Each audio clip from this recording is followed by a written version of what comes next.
شیطان الرجیم بسم اللہ الرحمن الرحیم۔ ہم سن رہے انصاف نامے کا 5واں باب۔ پچھلی نشست میں ظلم کے اوپر اور اہل دنیا کے اوپر گفتگو تھی، اور پھر بعد میں جو ہے قرآن مجید کی ایک کے بعد ایک دیگر جو ہے میں سمجھتا ہوں تقریباً 15-20 آیتیں ایک ساتھ جو ہے آتی گئی، جس میں جو ہے عوامر اور نواہی کے اوپر حکم ہے، اور اس کے بعد اللہ یہ کہہ رہا ہے کہ جو ہے وہ لوگ ہدایت نہیں پاتے جن کا دل جو ہے سخت ہے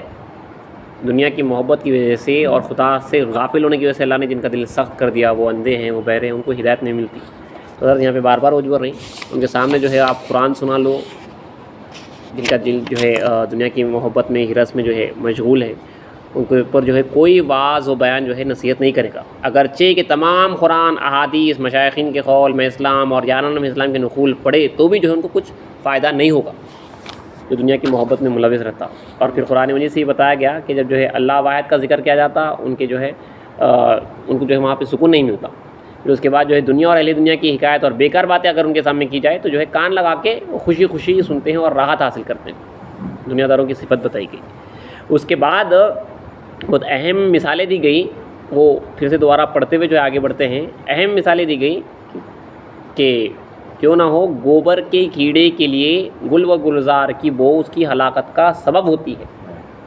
گوبر میں جو کیڑا ہوتا ہے اس کو جو ہے گلاب کی جو خوشبو ہوتی ہے وہ مار دیتی، مر جاتا ہوں اس میں، کیونکہ سبب ہوتی ہے۔ گو اور غلاظت کی بو اس کی حیات کی موجب بنتی ہے، اور گندگی کی بو جو ہے اس کے واسطے حیات کی جو ہے وجہ بنتی ہے، انہیں جیتا اس میں گندی بو ملی تو، اور جو ہے خراب اچھی بو ملی تو انہیں مر جاتا،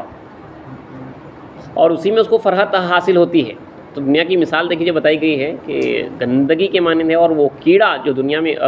مرید دنیا ہے، اس کو جو ہے دنیا کے گوبر کے کیڑے کے مانند جو ہے مثال دی گئی، اور اسے مزہ جو ہے اسی میں آتا ہے،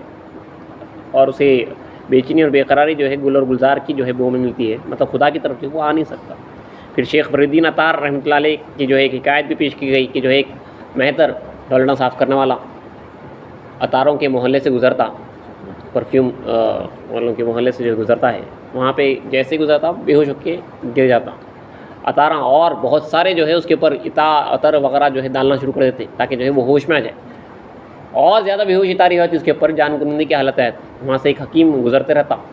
وہ جو ہے پہچان لیتا کہ کیا مسئلہ ہے اس کا، تھوڑا سا گو لیتا اور اس کی جو ہے ناک پہ لگاتا، اور فوراً ہوش میں آیا۔ مطلب بتا رہے ہیں کہ مہتر جب عطاروں کے محلے سے گزرا اس کا کیا حال ہوا۔ اس کے بعد بتایا گیا ہے، اے عزیز میری اور تیری کیا ہستی ہے کہ ہمارے دماغ میں، آگے یہ بہت اہم نقطہ ہے، میں بعد میں غور کرا، دیکھیے کیا بتایا جا رہا ہے کہ اے عزیز میری اور تیری کیا ہستی ہے، سنو تو اللہ بھی بہت امپورٹنٹ ہے۔ اے عزیز میری اور تیری کیا ہستی ہے کہ ہمارے دماغ میں بو نہ جائے، دنیا کی گندگی کی یہ بو شہباز کے دماغ میں پہنچ جاتی ہے، سب سے اوپر جو اڑنے والا پرندہ ہے، پھر اس شہباز کونے میں کیوں نہیں، حالانکہ اس کی جان کا مرغ دوست کے وصال کی بو سونگا ہوا ہے، وہ جو ہے اگر اللہ کی خوشبو بھی جو ہے سونگا، وصال کی بو بھی سونگا ہوا ہے، اور حق تعالیٰ کی محبت کے شوق کے گلزار کی بو اس کے دماغ میں پہنچی ہے، اور معرفت کے شہد کی لذت کی مکھی کے مانند چھکا ہوا ہے، اس کے باوجود بھی جو ہے اس کا وہاں تک جو ہے یہ دنیا کی محبت پہنچ جاتی ہے۔ دنیا کی بدبو اتنی خطرناک ہے، وہاں تک پہنچتی ہے، ہم سمجھ رہے ہیں جو ہے تھوڑا بہت پار کر لیے، تھوڑا بہت فکر کر لیے، دنیا سے جو ہے پرے ہے، تاریخ دنیا ہے، دنیا دل سے جو ہے زائل ہو چکی ہے۔ حضرت کہہ رہے ہیں کہ اے عزیز میری اور تیری کیا ہستی ہے کہ ہمارے دماغ میں بو نہ جائے، دنیا کی گندگی کی یہ بو شہباز کے دماغ میں پہنچ جاتی ہے۔ مطلب کتنا ڈرنا ہے، آپ تاریخی دنیا ہے، مطلب آپ کو ہر لمحہ آپ نے تاریخی دنیا ہونے کا اقرار کیا ہے، ہر لمحہ ترک دنیا کرنا ہے، ہر لمحہ دنیا سے نفرت اور خدا سے محبت کرنا ہے۔ میری اور تیری کیا ہستی کہ ہمارے دماغ میں بو نہ جائے، دنیا کی گندگی کی یہ وہ شہباز کے دماغ میں پہنچ جاتی ہے، حالانکہ اس کی جان کا مرغ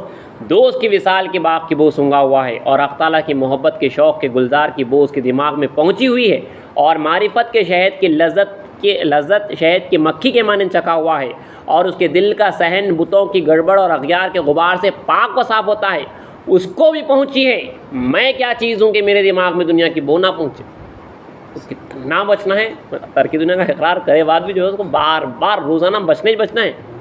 فرمایا علیہ السلام نے، رسول نے فرمایا کہ امیروں کی روٹی فقیروں کے خون سے خمیر کی ہوئی ہوتی ہے۔ امیر جو بادشاہ ہوتے ہیں، منسٹرز ہوتے ہیں، آگے اسی کے اوپر ان کی مذمت ہے ان کے ساتھ بیٹھنے کرنے کی،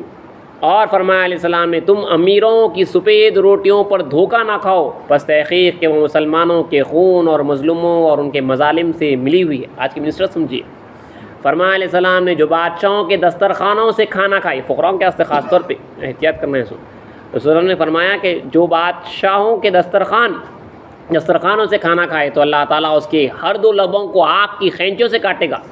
فرمایا علیہ السلام نے کہ قریب میں لوگوں پر ایک ایسا زمانہ آئے گا کہ نہیں سلامت رہے گا کسی دیندار کا دین بجز مطلب سوائے اس شخص کے جو اپنے دین کو لے کر ایک خریے سے دوسرے خریے میں، ایک پہاڑ سے دوسرے پہاڑ کی طرف اور ایک پتھر سے دوسرے پتھر کی طرف بھاگے، مانند اس لومڑی کے جو بہانہ کرنے لگتی ہے۔ عرض کیا گیا کب ہوگا اس طرح یا رسول اللہ، یہ حالت کب پیدا ہوگی؟ مطلب دین اسی وقت بچے گا جب آدمی جو ہے بھاگے گا، ایک خیر سے دوسرا خیریہ، ایک پہاڑ سے دوسرا پہاڑ، بھاگتا جائے گا۔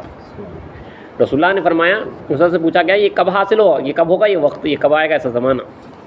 تو آپ صلی اللہ علیہ وسلم نے فرمایا جب روزگار، نوکری چاکری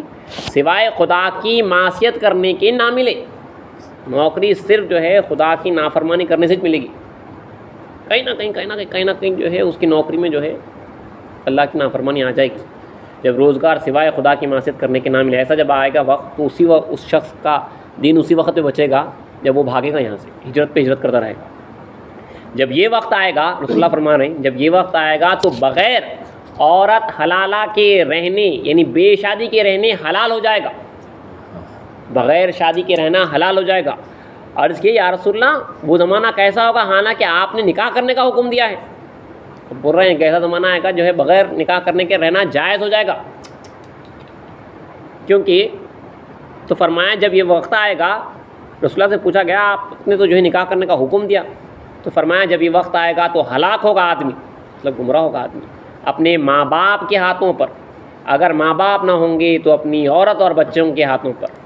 بس اگر اس کو عورت بچے نہ ہوں تو اپنے خرابت داروں کے ہاتھوں پر ہلاک ہوگا۔ صحابہ نے عرض کیا یا رسول اللہ یہ کس طرح ہوگا؟ تو فرمایا یہ لوگ اس کو تنگ دستی کا عیب لگائیں گے، اس کی جو معاشی حالت گزریں گی تنگ دستی کا عیب لگائیں گے، تو طاقت سے زیادہ تکلیف اٹھائے گا حتیٰ کہ مقام ہلاکت کو پہنچ جائے گا، غلط کاموں سے پیسہ کمائے گا۔ اسی سے غربت بھی سمجھ میں آتی ہے، جبکہ بال بچوں والا آدمی معیشت اور مخالط سے مستغنی نہیں ہوگا، پھر وہ ذریعے معاش بغیر خدا کی نافرمانی کیے کہ نہیں پا سکے گا۔ پھر حضرت لکھ رہے ہیں دیکھیے یہ باتیں آج کل کی نہیں ہیں، اس زمانے سے پہلے ہی یہ حالت ہو چکی ہے، یہ حالت ہو گئی ہو رہی، مطلب بھاگنے کا وقت آ گیا، یہ وقت وہی ہے جو بھاگے گا۔ یہ ماخوذ ہے کفایہ شعبی سے اور حضرت عبداللہ بن عمر سے مروی ہے،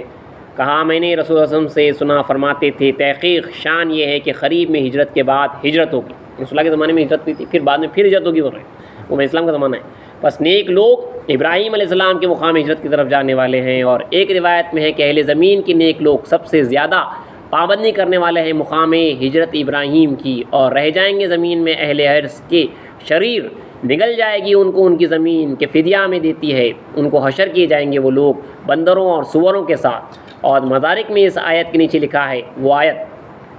فالذین ہاجروا واخرجوا، سورہ بنی اسرائیل کی جو آیت ہے، تو جن لوگوں نے اپنے دیش چھوڑے اور نکالے گئے اپنے گھروں سے، پس ہجرت آخری زمانے میں ہونے والی، تفسیر مدارک میں لکھا ہوا ہے پس ہجرت آخری زمانے میں ہونے والی ہے، اس وقت انہوں نے لکھے تھے، مطلب اسلام کے زمانے میں کیسا ایک ساتھ کثرت سے جو ہجرت ہوتی گئی، اسلام صحابہ تابعین طبع تابعین حال تک جو ہے الگ الگ مقامات پہ ہجرت کرتے گئے بھی دین کو بچانے کے واسطے۔ آج جو ہمارے خرابی جو مسئلہ ہے وہ یہی ہے۔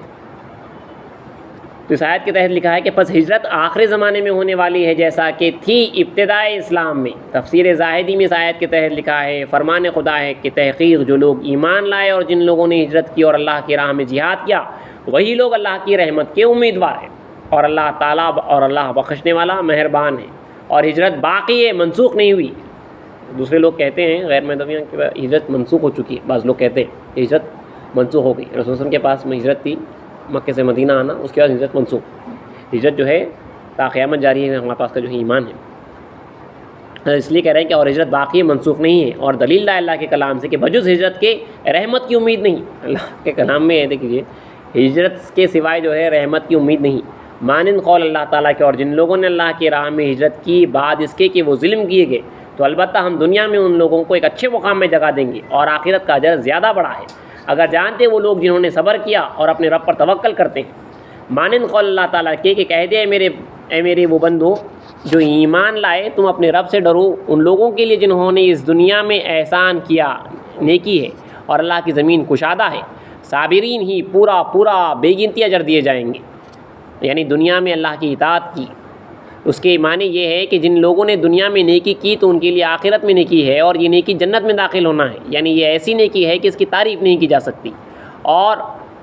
وَأَرْضُ اللَّهِ وَاسِعَةٌ کے معنی یہ ہیں کہ یعنی اللہ کی زمین کشادہ ہے، کہ معنی یہ ہے کہ احسان میں زیادتی کرنے والوں کے لیے کوئی عذر نہیں ہے، حتیٰ کہ اگر وہ یہ وجہ بیان کرے کہ وہ توفیر احسان کی وجہ سے اپنے وطن میں نہیں رہ سکتے ہیں تو ان سے کہہ دے کہ اللہ کی زمین کشادہ ہے، مجبور تھے ہم نہیں ہٹ سکے تو اللہ میں برا زمین کشادہ ہے،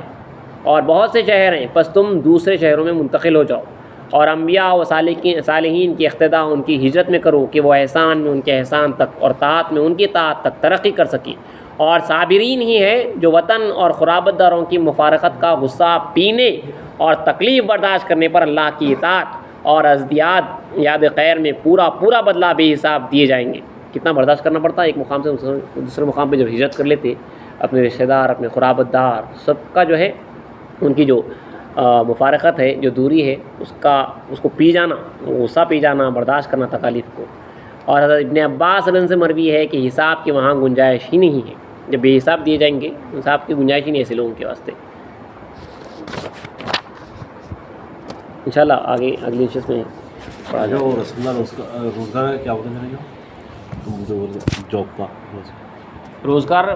بغیر گناہ کے نہیں ملے گا، اور ایک زمانہ آئے گا جہاں پہ جو ہے روزگار میں کسی بھی طرح سے جو ہے اللہ کی معصیت تو ملے گی، مطلب اللہ کی ناراضگی